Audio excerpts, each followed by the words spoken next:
I've waited impatiently for years, even decades, for a high-quality movie that accurately and comprehensively portrayed the entirety of Michael Jackson's life. The Jacksons, an American Dream miniseries in late 1992, was a promising start to satisfying that hope. But its timeline ending in 1984 left much of Michael's ongoing story unknown to much of the general public for years.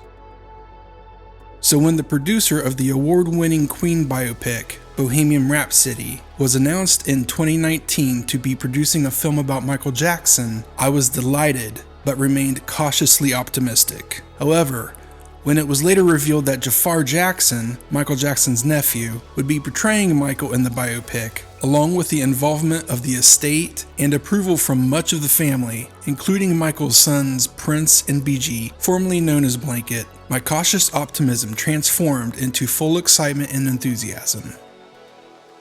After several more years of waiting, proposed release dates coming and going, April 24th, 2026 became its definitive release date.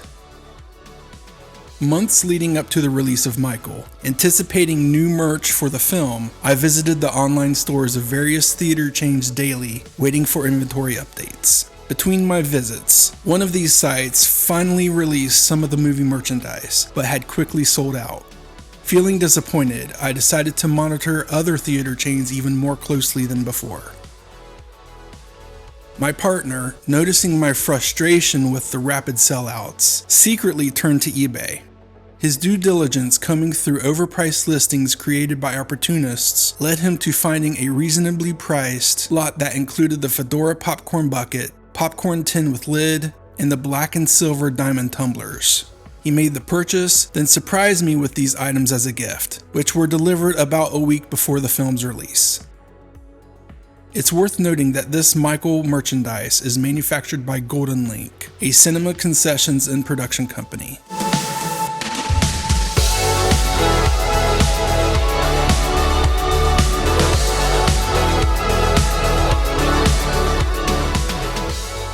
About 2 weeks before the release of Michael, the official Michael movie Facebook and Instagram profiles launched an online store selling Michael-branded clothing manufactured by Lionsgate.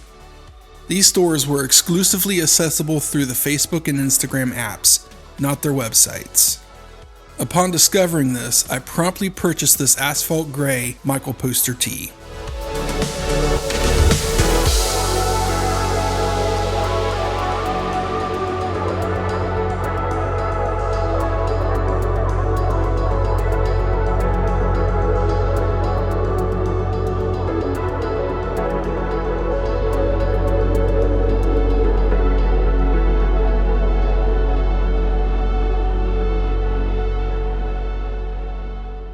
I bought the Michael movie poster tee and poster cup from the Cinemark Theater where I watched the movie.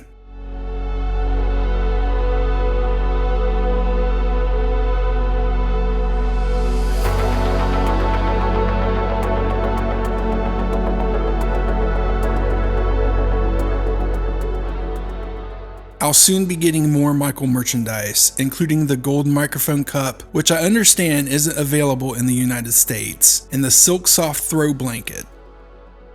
I also pre-ordered the official soundtrack on various formats, including cassette, compact disc, and exclusive limited edition vinyl.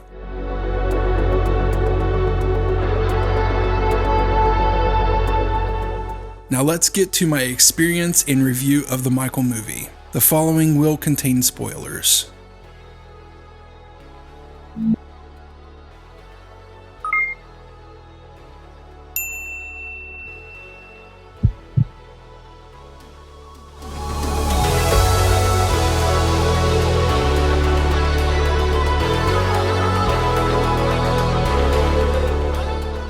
After the release date was announced, but before the tickets went on pre-sale, I scheduled time off work to attend the April 24th release. However, it was later revealed that some theaters would have an early screening on April 22nd. So when the tickets for the early screening went on pre-sale, I opted for those instead. Going into the movie, I was already aware that Michael's timeline would conclude in 1988. Consequently, a sequel that will continue the story throughout the 1990s and beyond is expected at a later date. I'm assuming sometime next year, since most or all of it is already reportedly filmed. This is something not everyone may be aware of, which could lead to some viewers' disappointment.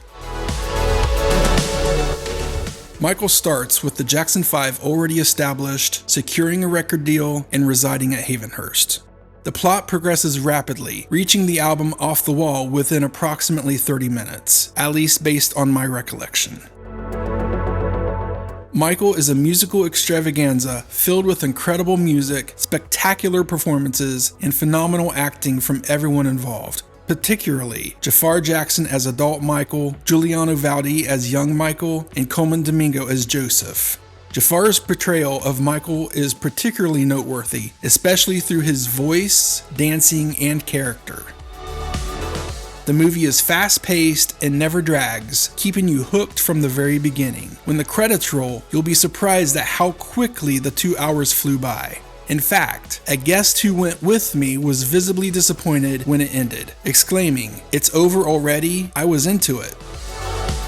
The central theme of the film revolves around the oppressive control Joseph has over his family, particularly Michael, and Michael's attempts to escape it. Joseph's control is also evident in the physical abuse he inflicted on young Michael early on in the film.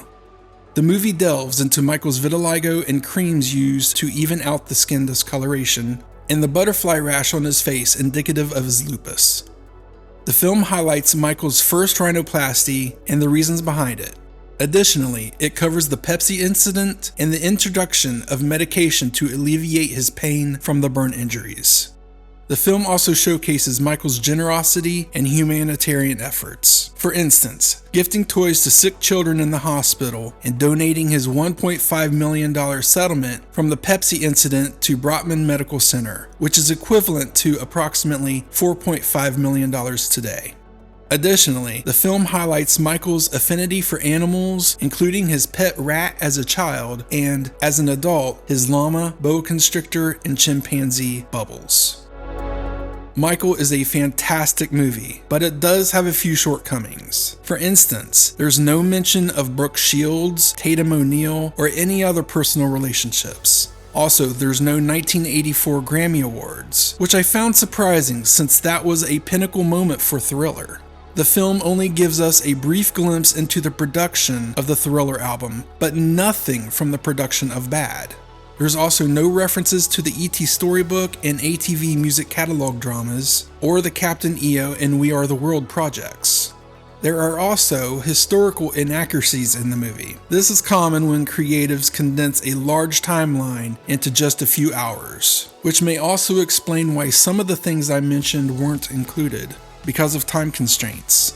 However, I would have liked to have had fewer live performances to make room for some of those things left out. Despite its shortcomings, I still rate Michael highly because I believe it's one of the more important movies about him, and it lays the groundwork for a more telling sequel. While fans won't gain any new insights from this movie, I think the general public will. The film will shed light on much of the mystery and complexity surrounding Michael Jackson's life, and as a result, I believe his fanbase will expand. The early screening I attended was nearly sold out, with only 21 seats left in an IMAX theater that accommodates 301 people. Michael had everyone singing, dancing, applauding, cheering, laughing, and crying. The scene that brought tears to my eyes was Michael in the hospital after his burn injuries. You could see the immense emotion and pain he was enduring. He appeared deflated, as if the wind had been taken from his sails. It was an emotionally charged moment because it marked a pivotal turning point in Michael's life. In fact, it was the precise halfway point of his life, spanning 9,281 days from his birth to the day before the accident, and another 9,281 days from the accident to the day of his passing. Whether you're a fan, a casual listener, or even a non-fan, I highly recommend watching Michael. I believe some of you might gain a deeper understanding of Michael Jackson from it. Even if you don't learn anything new, you'll have the opportunity to appreciate incredible music, dancing, and acting. you will be entertained. And if you're looking for the grittier, more controversial details, you should expect them in Michael Part 2, which was hinted at before the credits with "His story continues." Until next time, keep the faith and moonwalk through life's challenges.